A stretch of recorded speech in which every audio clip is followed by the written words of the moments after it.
Chicago, July 1st. The post office receives the monthly flood of Social Security checks. This scene repeated across the country. Benefits paid to 36 million Americans. Your Social Security checks are out today. You mean I get it now? You get it now. Okay. But how secure are these monthly payments? There's been a good deal of worry about that lately. Worry among the elderly, who fear the loss of benefits. Worry among young workers, burdened by rising payroll taxes. All of these worries brought to a boil by President Reagan's program to cut Social Security costs. Tonight, CBS News will examine a number of plans to rescue Social Security. Ways to keep the check machine going. Ways to keep the impossible from happening. This is a CBS News special report.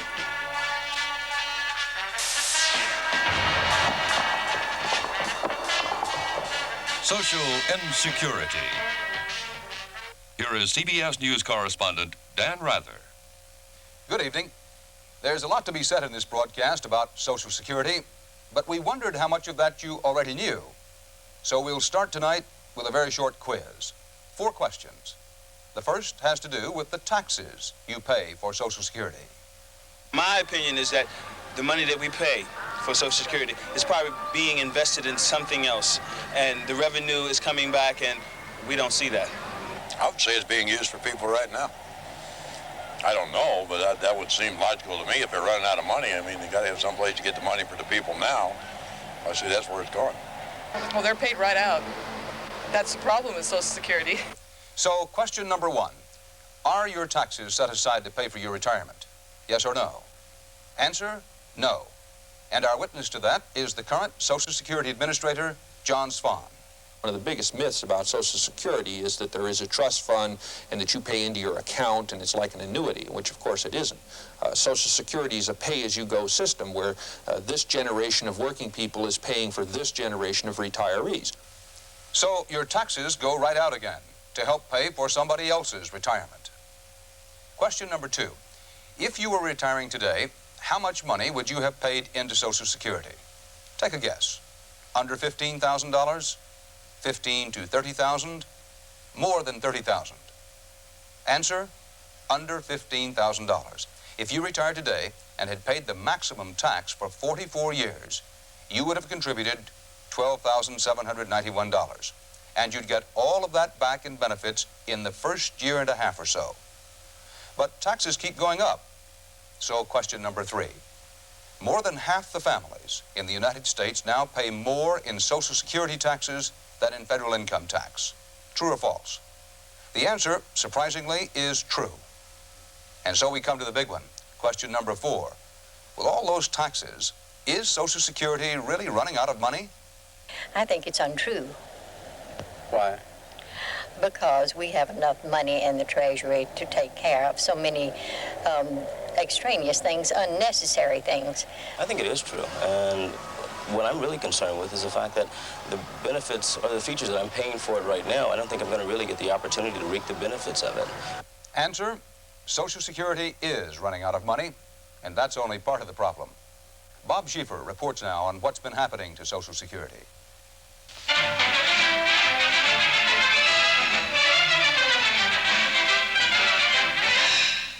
Historic scene in the White House. The president signs the Social Security bill, old age pensions, unemployment insurance, a national turning point affecting everyone who may face unemployment or needy old age. For millions of Americans, Social Security has been the government program that really worked. The program that did what the government promised it would do and more. The program that people could count on. Well, stop counting, because suddenly Social Security is in big trouble. How big? Listen to Senator Bob Dole of Kansas.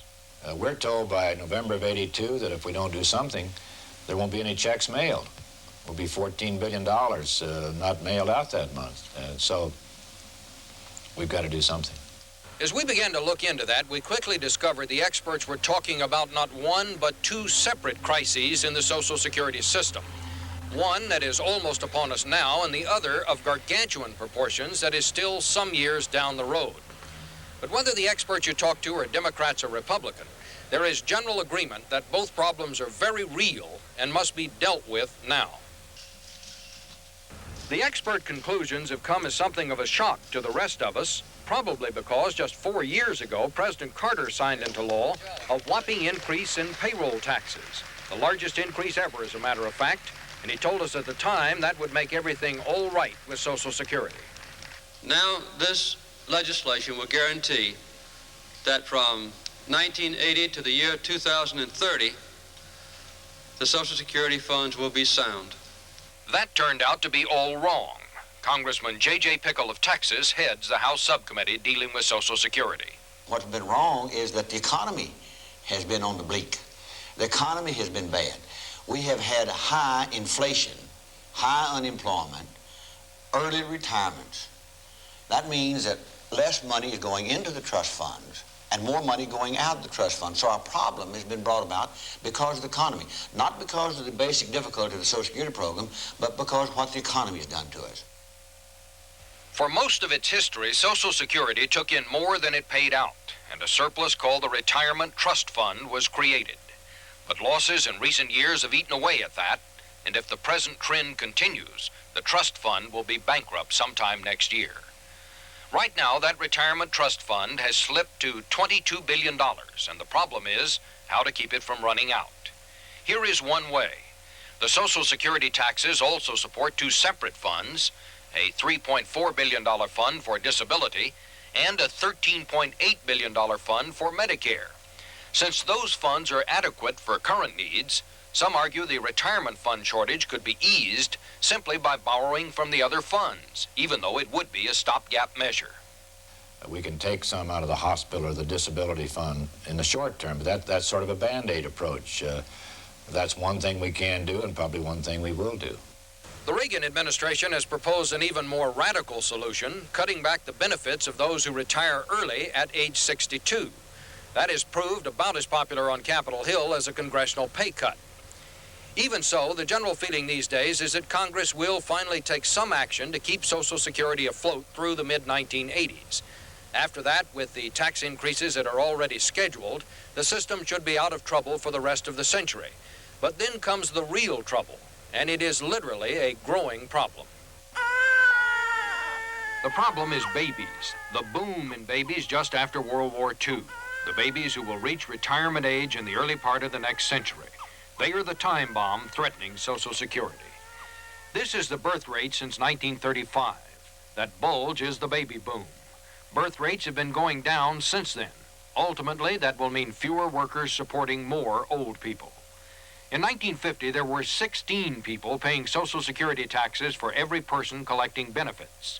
The ratio dropped to 5 workers for every beneficiary just 10 years later. Today, it is 3 to 1. By 2025, it's projected the ratio will be only 2 workers paying into the system for every 1 person drawing retirement. That worries Health and Human Services Secretary Richard Swiker.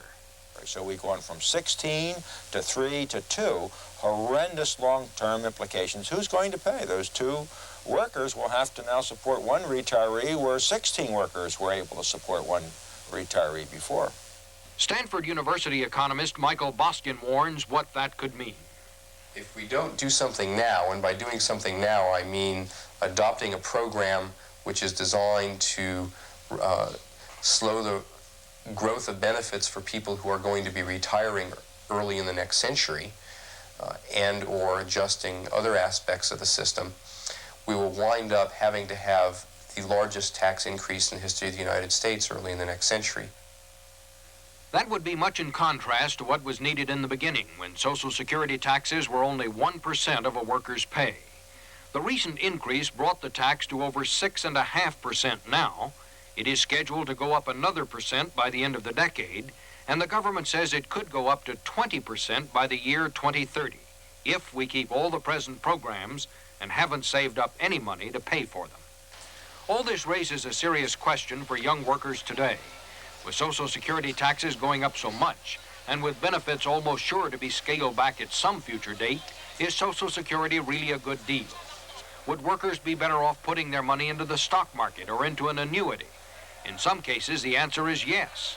for Social Security is not the bargain it used to be. Vanderbilt economist Richard Burkhauser.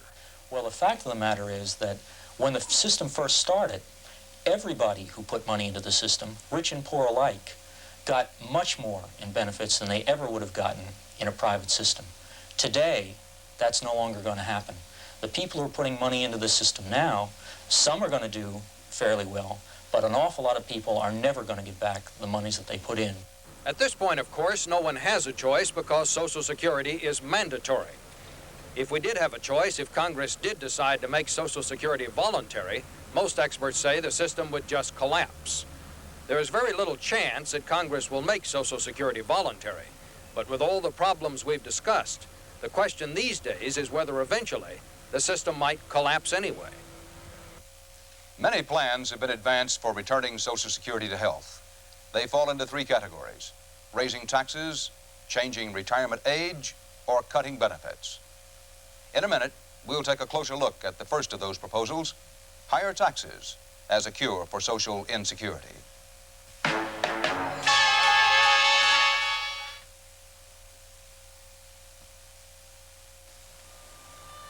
A true story from Allegheny International. Disaster about to happen. Hey, hey! Look out! Hey, lady! But lives and property were saved by an automatic fire suppression system made by Allegheny International. We also make special fire systems to protect ships, planes, oil rigs, and even computers. That's incredible. At Allegheny International, we have special skills for special needs. Polident presents Martha Ray, movie star, denture wearer. Folks, I've used Polident for years, but now there's something that cleans my dentures even better. It's fantastic. New Extra Strength Polident. Watch it work on this tough lab stain. New Extra Strength Polident has 50% more of a special stain remover. 50% more. Gets those stains clean, even in between. So take it from a big mouth. New Polident Green gets tough stains clean with extra strength. As Bob Schieffer reported, Social Security tax rates have gone up more than six-fold since the system began and are scheduled to continue rising in the years ahead. It is difficult, then, to propose another tax increase, but that is what some experts are proposing. The burden of a tax increase would fall most heavily on younger workers. And Susan Spencer reports on how they feel about Social Security. Happy birthday to you. Happy birthday to you. Happy birthday, dear Kay. At 33, the rocking chair and the orthopedic shoes and the Social Security check seem a long way off, and birthdays still are fun. Kay Papil's 33rd was an informal affair, beer and potato chips. The Papils, with 4 children and a combined income of $25,000 a year, hardly are of the Perrier and Brie set. Jim Papil has his own remodeling firm. His brother Dave works for him. Kay keeps the books. As both employers and employees, they pay about $400 a month into the Social Security system, and they haven't a shred of confidence it ever will do them any good. I know that when I have thought about retirement, being a self-employed person and not having any extra money with 4 kids to put into an IRA account or a retirement fund, I haven't thought that Social Security would take care of me. I never even considered it. What we're doing now, I think, is building a business that hopefully can sustain us. That is what my security, what my retirement will be, the business that we're both working very hard to create and to sustain. Oh, yes.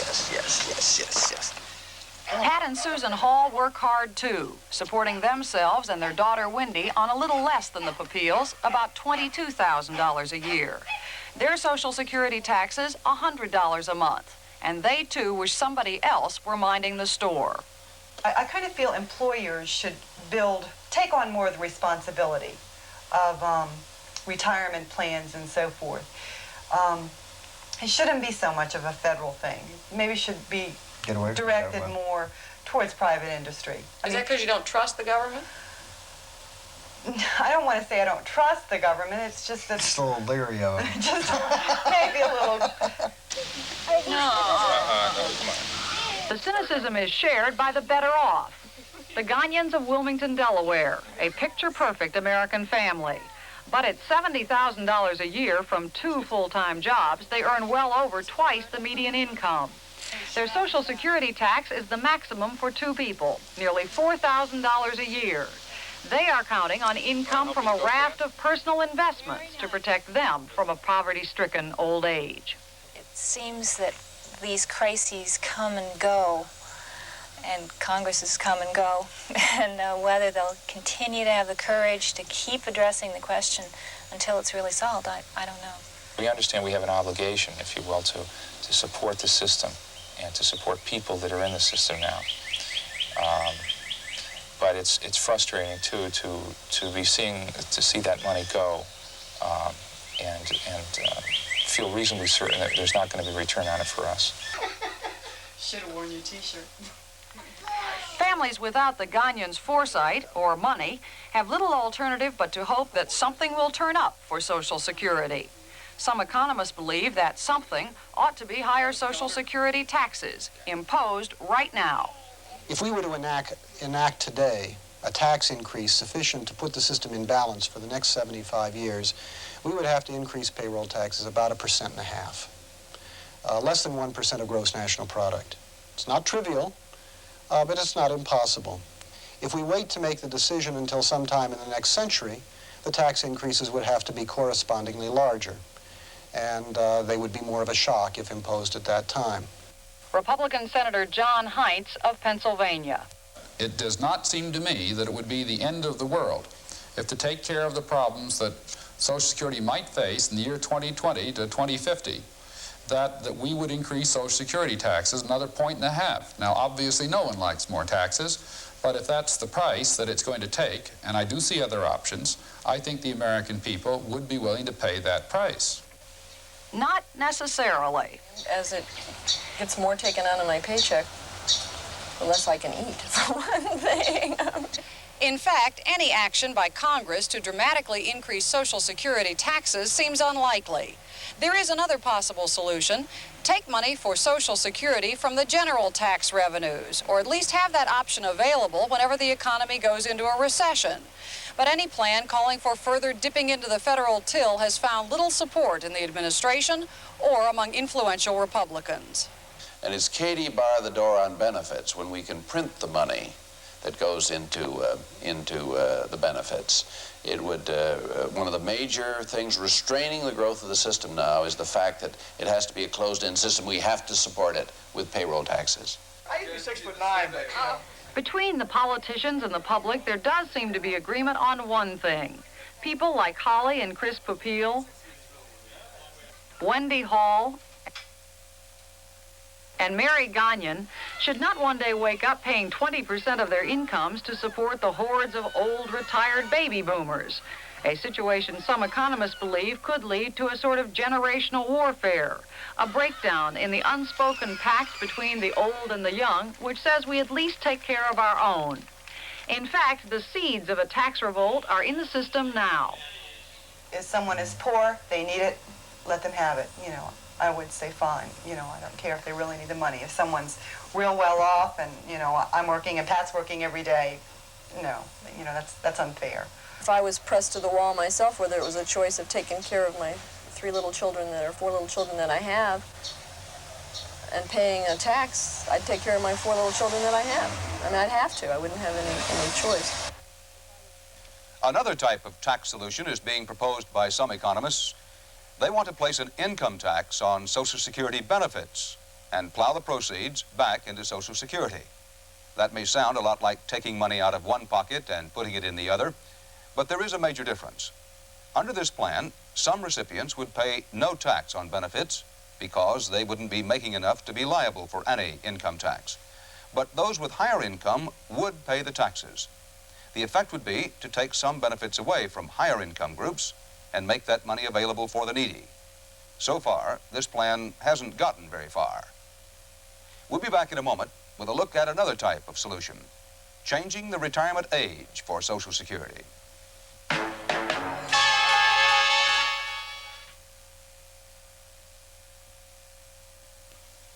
What do doctors recommend to avoid constipation? These days, doctors stress the importance of fiber in the diet. Food fiber that helps the system regulate itself naturally. Metamucil is made from natural fiber, no chemical stimulants. So for occasional constipation, doctors recommend Metamucil more often than any other laxative. The way to overcome constipation is the natural way. But if not nature, Metamucil. Watch something amazing happen to my hair.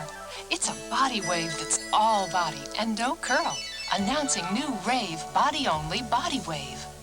Body Only gives you smooth body, without curl, without odor, without frizz. Foam it in. It's the simplest body wave ever. Want a body wave that's all body and no curl? Try new Rave Body Only. It's amazing. Mr. Nutrition strikes again. A man's got to keep his strength up. I got you that Lysol spray you asked for. That can's blue. Oh, so this is Lysol spray scent too. Yeah, you can get... Hey, that's mine! It smells different, but nice too. Real nice, lady, that's my can. But does scent too kill germs on surfaces and eliminate odors? Sure does. Now Lysol disinfectant spray comes in 2 scents. Regular. And scent too. Two. That's my two, Look too. at this, a chorus. If you think you need extra strength pain relievers for headache relief, you should know this. A new medical study shows the amount of pain reliever in extra strength Tylenol is no more effective for headaches than Bayer aspirin. The fact is, there is no medical study proving that any pain reliever you can buy gives more headache relief than Bayer. Not Anacin, Excedrin, nothing. Why pay for extra medicine? For headaches, nothing gives you more relief than Bayer. Nothing. It now has been a little over 2 months since President Reagan announced his program for Social Security. The most controversial section was the proposal to cut benefits sharply for those taking early retirement at age 62. For those approaching that age, the Reagan proposal came as a shock. And as Richard Wagner reports, they felt betrayed. I fought a war for this country. If I don't get my Social Security, I'm going to send my commission and all my medals back to Reagan. Norman Breheim of Atlanta is 58. He retired last year after 25 years with Western Electric. In planning for the future, he counted heavily on Social Security benefits he'll be eligible for at age 62. Now, he says he feels cheated by the Reagan administration's plan to cut those benefits, changing the rules, as Norman Breheim sees it, in the middle of the game. You get angry every year because they increase the amount you put in, and now all of a sudden they don't want to give it to you. They want to keep it. I do feel that we were betrayed. By? Well, by the Reagan administration. Grace DeSalvatore of New York City began working at age 15 in 1935. She's been paying into the Social Security system since it was started. She's 61 now. She says she's healthy, feels well, and wants to retire next year at 62 for just that reason. I would like to at least enjoy some retirement while I have my health, because I feel that in spite of the fact that they tell you that people live a ripe old age, the people that are living, that I see, are not really living in good health. The elderly people. I've seen too many of them that they reach their 70s and they have poor health. There are so many nursing homes and old age homes full of people. They are alive, but they're not well. The argument that many older people really are too old to continue to work is a key part of the debate over whether or not to discourage early retirement. Congressman Claude Pepper of Florida. Only 22% of the people who retire early do so voluntarily. Most of them retire on account of ill health. Why should they be punished because ill health requires them to retire or family problems require them to retire and be given less than they were promised all the years when they were paying into it? But economist Rita Ricardo Campbell of the Hoover Institution disagrees. The reasons of ill health no longer support the fact that most people in 62, 63 are that sick that they can't work or even can't are limited in the work they do. Most people are healthy at that age. Move out of the way! Move back. Warren Bush of Barnesville, Georgia, is 60.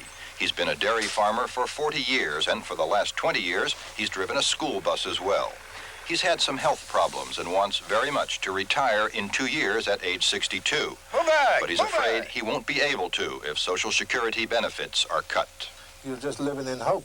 You're living in fear. You're living in hopes. You just don't know what tomorrow will bring. I may have to keep dairying and milking these cows, which I certainly don't want to do. And maybe the situation, maybe the only way of survival. But Warren Bush still has a chance of realizing his hope of early retirement. The original Reagan plan drew such criticism in Congress, the administration is now backing away from its first position. The winds of compromise are blowing in Washington. I think that basically all we have to do here is have a phase-in period, much like the one in Pickles' bill. And I think this is something that's reasonable. I've talked to a number of people on the Hill about it, and they already tell me that if we're prepared to phase that in over some extended period of time, our proposal will look a lot more attractive than it did initially. There's another plan being talked about, one not proposed by the Reagan administration, but one supported by many experts. This program would do more than discourage early retirement. It would raise the retirement age itself from 65 to perhaps 67 or 68. That distresses many people, including Norman and Viola Breheim. No, too old. Too old for many people. There's so many people that retire at the 65 age, and how many years do they have left? Not many. Former Social Security Administrator Robert Ball. Raising the age of retirement is really just another form of benefit cut. What the proposal is to pay at 68, what the law now promises at 65, and to pay at 65, what's now promised at 62, at least under most provisions, most proposals, that's the provision. And it really depends on, do you think that Social Security is too high? Do we need to cut benefits? I don't believe it for a minute. But Senator William Armstrong, Republican of Colorado, likes the idea. After all, people are living longer. They're starting to work later than they did formerly. And so the notion of raising the retirement age from 65 to 68 very gradually probably makes some sense. That one change would wipe out, I am told, half of the deficit in the Social Security system. Warren Bush, bothered by poor health, believes that if the retirement age were pushed ahead to 68 soon, he and many others wouldn't collect a penny in Social Security benefits. Black male workers have a life expectancy at birth less than that of whites. I would feel that I would never draw any of it. That there's just a program that would protect the Social Security, and they would never have to pay out, because for any hard-working man, there's very few people that live 68. Some economists say that after the year 2000, this country will need more older workers because there'll be an insufficient number of younger people to fill all the jobs. But many reaching or nearing retirement age now say it's wrong to try to compel people to keep on working. They say their dues are all paid up. They must be in the same kind of position that I'm in, that they're looking forward to their retirement. That doesn't mean that people don't work till they're 68 or 69. If that's what they want to do, that's fine. Mm-hmm. But I really looked forward to being able to collect my Social Security. The uproar over early retirement overshadowed other parts of President Reagan's program. They involve a number of cuts in Social Security benefits, and we'll look at some of those proposals next. This CBS News special report will continue. Friday on The Incredible Hulk, deadly events in a wax museum threaten David's life and force the Hulk to drastic measures. Then on The Dukes, Boss Hogg whistles a different tune when the Oak Ridge boys help the Dukes cash in on some funny money. And on Dallas. Today's the day your father gets kicked out of Gang Oil. Will JR finally destroy Bobby? It's an exciting Friday night. This is CBS. Grandpa, I swung as hard as I could. I ran the first base. Good boy. And then I ran the second base. That's terrific, Billy. Yeah, and then I ran the third base. And the coach just kept on going. He did? And I went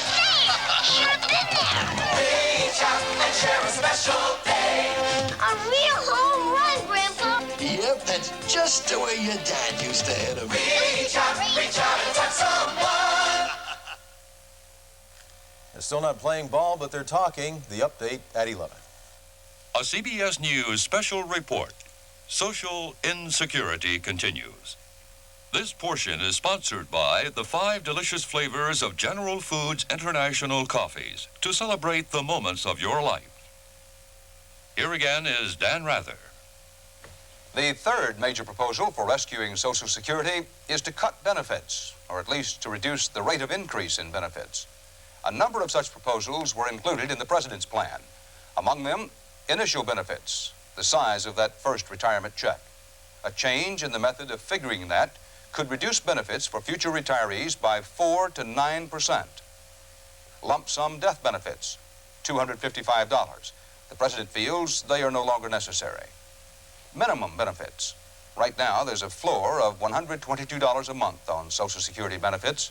President Reagan's plan would eliminate that floor. Tuition benefits for students over 18. The administration thinks these should be phased out. The White House was careful to point out that most cuts applied to future retirees, not to those already collecting benefits. But as Charles Collingwood reports, some of those now retired are not reassured by all that. Some feel that they and the system are under attack. Well, they've got all kinds of new medicines out to keep us living longer, and then they're complaining because we are. They should make up their mind what they want us to do, to live longer or to die.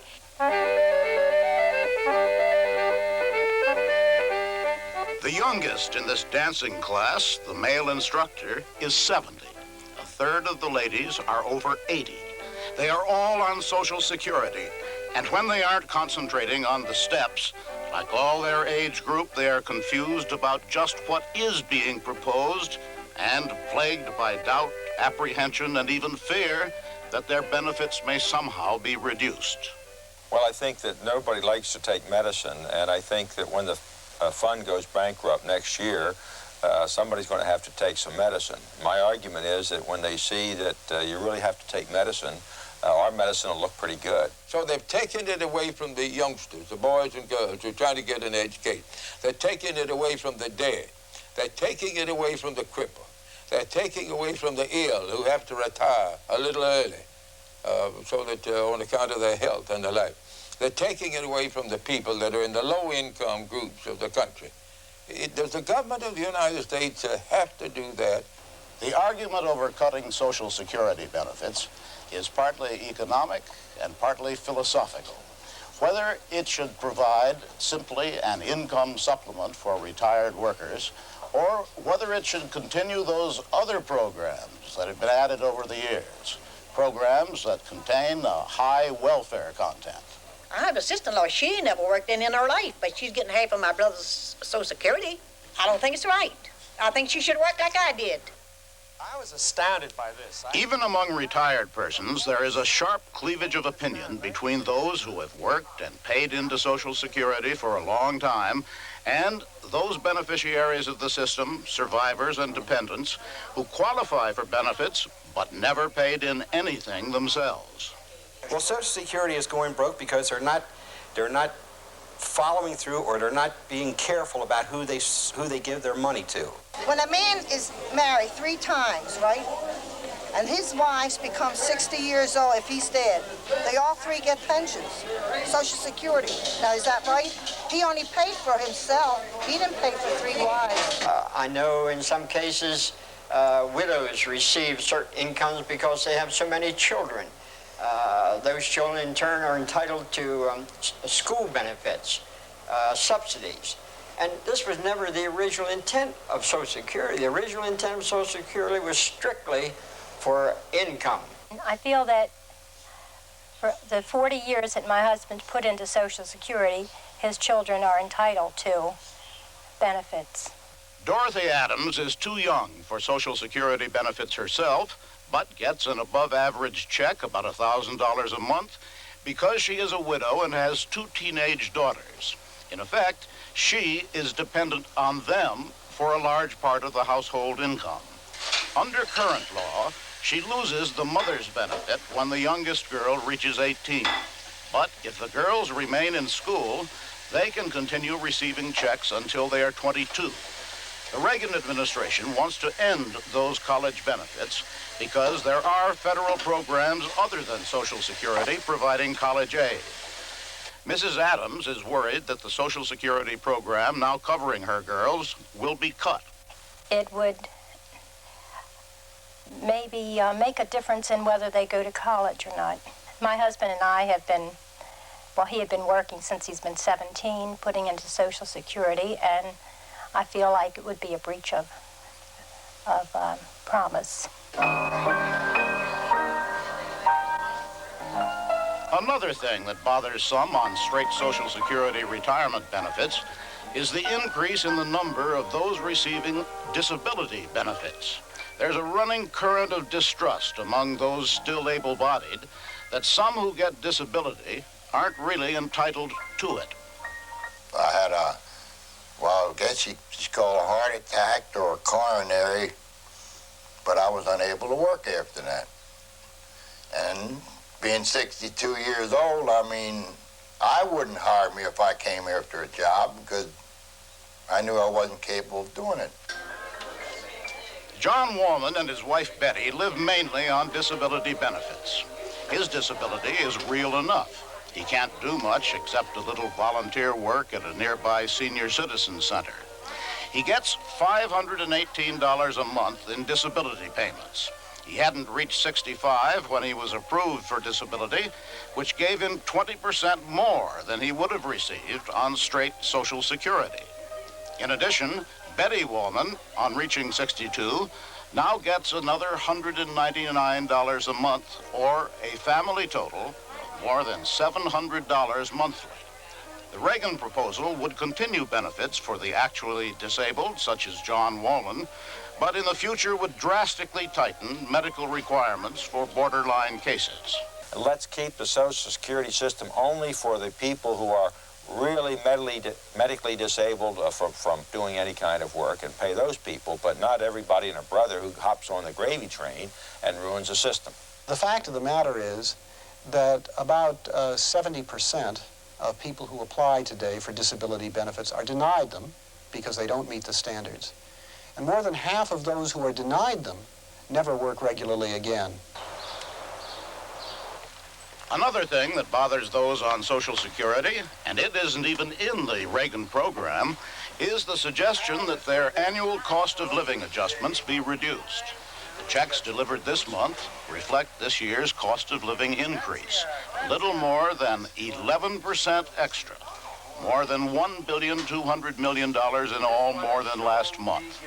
To many, that's what keeps their heads above water. But there is a real possibility that that adjustment could be lowered. The administration has said that they would consider a cost of living index change if it could be approached on a bipartisan basis. Right now, Social Security benefits are pegged to the price index, the most commonly used indicator of the inflation rate. If prices go up, benefits go up. But in recent years, something unusual has been happening. Wages have been rising less than prices. Some experts propose that in times like these, the Social Security benefits be pegged to wage increases rather than prices. The effect would be a smaller yearly increase in Social Security checks. If that provision had been put into effect at the same time Congress raised taxes in 1977, there would be no short-run financing problem for Social Security today. There would be none of the concern that I think is being felt needlessly by millions of elderly people about the security of their benefits. That's a desirable change that I think we ought to contemplate. Harvard economist Martin Feldstein is one of those who believe Social Security does too much.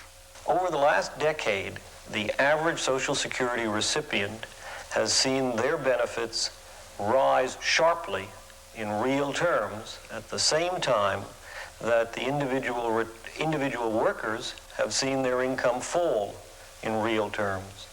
I think that that has to be adjusted, has to be changed, and we have to shrink back the dependence upon Social Security, giving people an opportunity to buy better retirement benefits through direct savings and through private pensions. Most of these older people do not like to hear talk about cutting benefits. They fear that once we start changing the system, no one can predict where the process might end.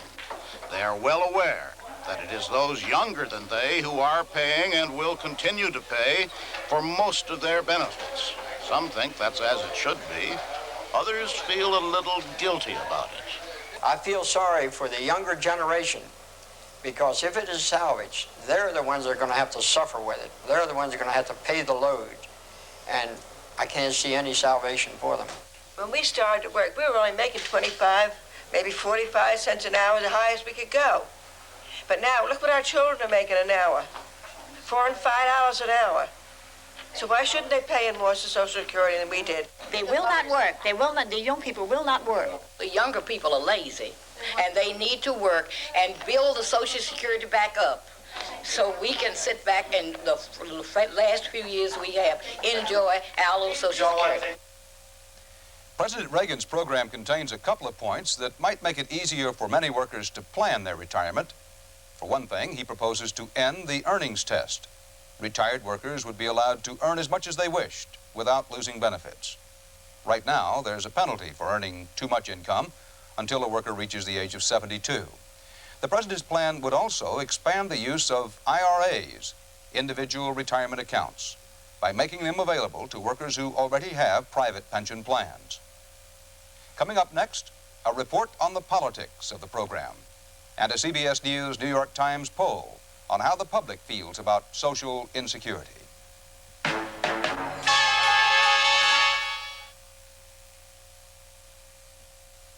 Well, Dad and George are out of the house, and I've made some General Foods International coffees. Terrific.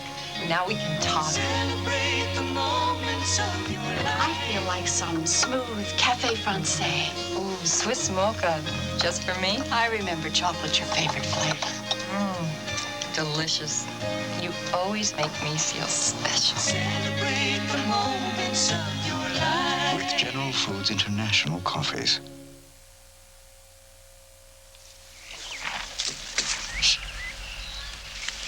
Don't scare them. Appreciating nature is a family tradition around here. That's why we eat grape nuts.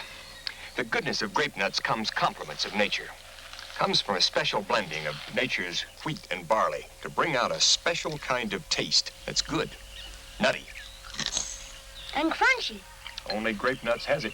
Post Grape Nuts cereal with a crunchy, good taste. Compliments of nature. When Mrs. McKinley brought home new improved Tang instant breakfast drink, orange juice got squeezed out because the little McKinleys prefer new Tang. In fact, in a taste test, kids picked new improved Tang over the leading brand of orange juice. And Tang still has a full day supply of vitamin C in every glass. Where's the Tang? Here, dear. You saved some. It wasn't easy. Kids agree. New improved Tang tastes so terrific it squeezes out the leading orange juice. Hey, what's that? Bursting with great taste. Surprise, Henry. It's Cycle dog food. New Cycle, a delicious new mixture of red, brown, and golden nuggets. Oh, don't worry, Henry. Cycle still has just the right nutrition for your stage of life. But now it's bursting with a great new taste you'll love. Uh-oh, you missed a piece. New Cycle, bursting with a great new taste. The future of Social Security will be decided by Congress, but the members of Congress are, of course, answerable to the voters who elected them. What do the American people think about Social Security? Do they believe that there's a crisis? And what do they think should be done? CBS News and the New York Times conducted a nationwide poll to try and answer those questions. George Herman reports on the results. Most Americans think Social Security will run out of money and that the best way to rescue it is to cut down or delay benefits. But a tax increase is supported if that should prove necessary. The numbers look like this. 57% say Social Security will run out of funds to meet its obligations. 66% would approve a tax increase if that were the only way to make the system solvent. But given a choice, only 1/4 would prefer to raise taxes. Almost half would prefer to cut down on benefits. I think there's some people getting it who just don't need it. It's just it's money that's being unproductively used. I think we're already not paying enough taxes, and we just have to, cut down on some benefits and put them to, more better use. If neither raising taxes nor cutting benefits does the job, an overwhelming 78% think the federal government has a moral obligation to pay Social Security benefits in full, even if the funds themselves are out of cash. 37% of the people we interviewed said Social Security ought to provide enough money by itself to support retirees.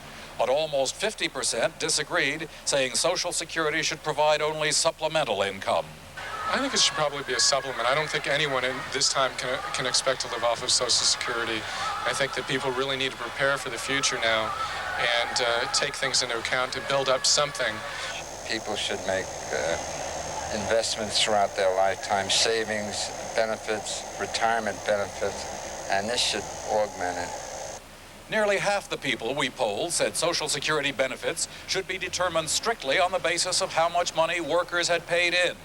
37% said some of the payments of the rich should be diverted to increase the benefits of the elderly poor.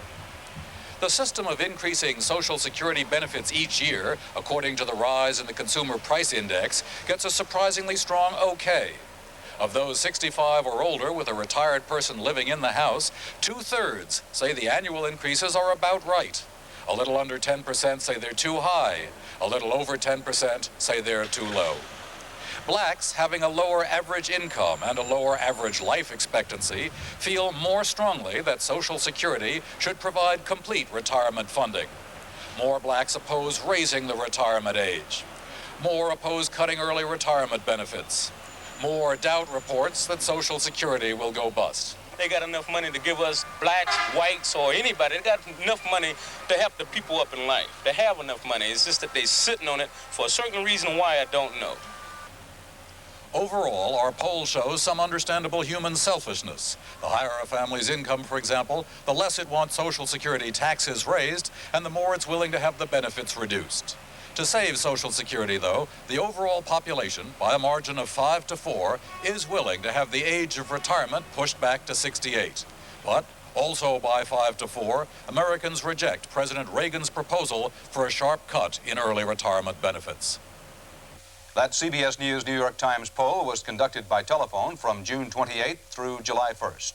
It involved a random sample of 1,467 adults, and the poll has a possible sampling error of plus or minus 3 percentage points. Now that we've seen how the voters feel, the question is, what happens next in Congress? Bruce Morton reports on the politics of social insecurity.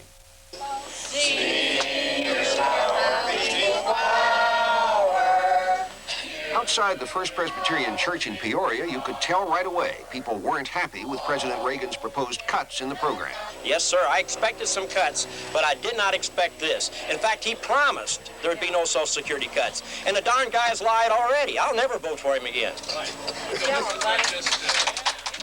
That's what I'm hearing this hot sun today, to tell Bob Michael to keep his vote in favor of the Social Security system as it is today. Improve it, not cut it back. Inside, their congressman, House Republican leader Bob Michael, was soothing. No cuts had been made, benefits would be preserved. Indeed, as far as Reagan's major proposals are concerned, Frank Gibbs and Jack Warren have nothing to worry about. When the administration gives in altogether and abandons that crazy proposal, I'll be quite happy to call it a compromise. Concerned about the Social Security cuts, and we are anxious. Now we know that you've been a great supporter of the Social Security system, and we just wanted to chat out again with you for a few minutes. Well, Jake, I'm happy to do that because I'm concerned too. Wait a minute. If Moynihan's right, why do these lobbyists look so worried? Why are these volunteers working so hard? The fact is, times are changing. Cutting benefits used to be unthinkable. Used to be about as politically smart as, say, making a harsh personal attack on the Pope. But there is a real chance that this Congress will make some cuts, adjustments, whatever, this year. I think that the president, by getting out in front on the issue, has drawn the barbs and the spears, and the Congress can now do its work, and we can come up with that bipartisan package. The Reagan proposals were widely denounced as a political mistake, and indeed they may have cost the president some popularity with older voters. But they also got the Congress and a lot of the public convinced that the problem is real and that something has to be done. But timing is important. Making some kind of cut this year is possible. As the 1982 elections get closer, voting to cut anything gets harder and harder. If there isn't enough bipartisanship, enough willingness to compromise to get a bill passed in a non-election year, it seems unlikely to me that we would be able to do the job during the election year. So I think it's almost a not now or never, but it's now or not for quite a while. Obviously, in an election year, Congress is usually reluctant to do anything that could be considered to have a major negative impact on the voting population. So sure, the closer you get to the election, if it gets beyond next June, it gets even more difficult than it would early in the year. Time's on your side. Well, time's on our side, I guess, in that sense. But even the senior citizens groups are not unanimous. The American Association of Retired Persons would accept some cuts. Our major concern is that those changes be made in such a way that they do not impact on the people who are least able to afford those changes if it results in benefit reductions. We can't break faith with them by cutting the benefits so sharply that we have taken away that which we have promised. But the worst thing we could do, Congress, would be not to make the necessary changes, including some cuts, because then we would let the whole program go under. So some kind of a bill is likely if Congress can finish it this year or early next. What kind? We asked some of the Congress's wiser heads, promising not to use their names, and here's what they expect. Congress will not raise the Social Security tax again. Nobody's for that. Congress will let the various trust funds borrow from each other. That's on everybody's list, one senator said. 2 cuts are going through as part of the budget package in minimum benefits and tuition benefits. But Congress may well try to go further, try for a long-term as well as a short-term fix. How? By approving some of these. By approving gradual reductions in early retirement benefits, much more gradual than the ones President Reagan originally suggested. Maybe by approving gradual cuts in the initial benefit. Maybe by calculating cost of living increases according to some less generous formula. The Senate's already voted once for that. Maybe by raising the retirement age. Borrowing from general revenue seems less likely. There's some strong opposition to that. That's the guessing. But remember, keep one eye on the timetable. If they haven't finished by this year or early next, forget any kind of comprehensive bill.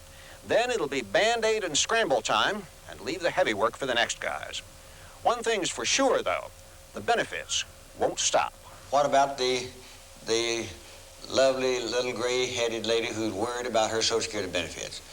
Well, I don't want to overstate this, but I would hope she would know that Congress is not going to kill Santa Claus. She's not going to lose her benefits. We'll be back in a moment with some final thoughts about social insecurity.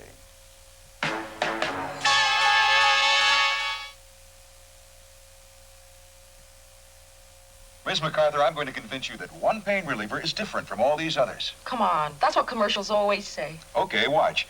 2 regular tablets, 650 milligrams. These other pain relievers also, 650 milligrams. 650 milligrams. Still think there's no difference? Of course. Look, 800 milligrams. Anacin. Anacin has more pain reliever. More pain reliever and a special combination of ingredients. I'm going to try Anacin. Tablets or capsules, get the Anacin difference. When my husband has a hemorrhoid flare-up, you'd think he was a bear. More doctors recommend Anusol suppositories for hemorrhoids. Anusol is not the one you hear about a lot, but it is the medication more doctors recommend. Anusol soothes, lubricates, in many cases temporarily relieves the occasional symptoms of inflammation like pain, itch. Anusol can also turn a bear into a honey. Ah, Anusol from Park Davis, the suppositories more doctors recommend. We have heard in this hour of a great deal about Social Security. It's time now to try and draw some conclusions. First, despite the scare talk about Social Security, the system will not go bankrupt next year. The checks will not stop coming because Congress will not permit that to happen. If nothing else, there are just too many votes involved. But the scare talk has already served one purpose, to focus attention on the larger problem, the crunch that lies in wait when the baby boom generation reaches retirement. As you've heard, there are many conflicting solutions to that problem, but they all relate to a central question. What do we want Social Security to be? If we want it to be what it is today, all the experts agree, we will have to be willing to pay the price. We've been told that a tax increase of about 1.5 percentage points, split evenly between workers and employers, would build up enough of a reserve to handle the drain when the baby boom retires. Now, if we don't want to pay higher taxes, then there's only one alternative: to cut Social Security, perhaps by raising the retirement age, perhaps by trimming benefits, or by both of the above. But if we do that, people now working will have to plan more for their own retirement by savings or through private pension plans. Some, of course, will find it difficult or impossible to do that. There is a very strong argument that if benefits are cut, that should be done very gradually. As we've heard, there is a widespread feeling that it's unfair to cut programs sharply and suddenly for people who have planned on them and depend upon them. So, despite all the doomsday talk about Social Security, there is no reason for despair at the moment. Solutions are at hand. They have been the focus of this broadcast. It is simply a matter of choosing among them, of acting. But unless we do that now, when today's young workers reach retirement age, the money they counted on will not be there, and we as a nation will have betrayed their confidence. For CBS News, Dan Rather. Good night. This has been a CBS News special report.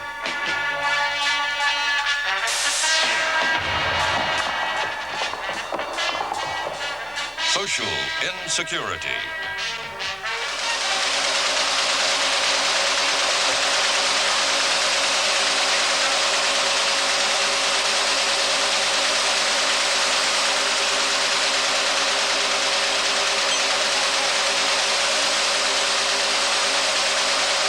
Tonight on the CBS late movie, it's The Jeffersons. George is overjoyed when Louise and Helen are at each other's throat. Then Richard Boone as Heck Ramsey seeks revenge as he hunts down his fiancee's killer. That's The Jeffersons, followed by Heck Ramsey on the CBS late movie tonight.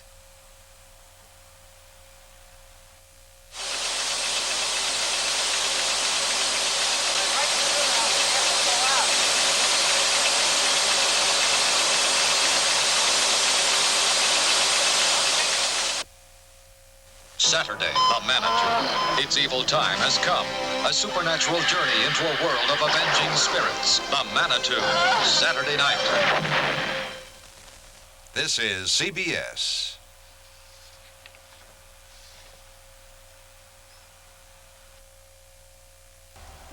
Good evening. We're sorry to report it, but tonight things are once again looking bleak in the baseball strike. Scott Garceau tells us why from New York City. Also tonight, Pantry Pride workers say they will fight the closing of that chain in our area. We will tell you how and why.